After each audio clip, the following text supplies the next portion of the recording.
bezgrešna. Naša deca su podivljala i mogu učiniti šta im se prohte. Naša deca nas već odavno ne uzimaju za ozbiljno. Naša deca ne podnose proroke. Naša su deca savršeno socijalizovana. Mi imamo jednog, eventualno dva prijatelja, a naša umrežena deca imaju ih na hiljade. Naša deca su naš nerazum koji nas opravdava.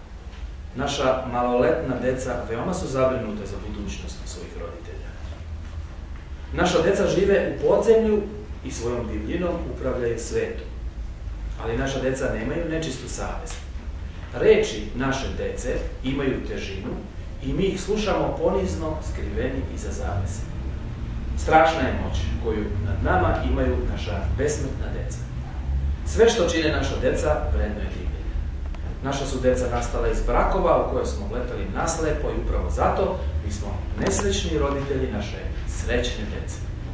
Mi smo začinjeni od toliko lovljivog materijala da smo našu decu na vreme uverili da su iskusnija od nas.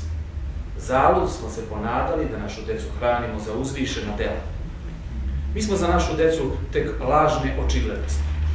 Takva su naša deca. Drugačiju ne možemo imati. Ipak, naša su deca stubovi ovog hrama. Naša deca su naša tačna tela, naša mala izbavljenja.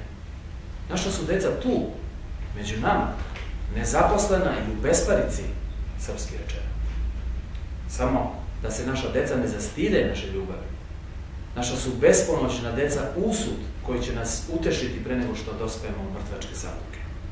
Tek tada naša deca će nas razumeti i više nas neće pozivati na odgovornost.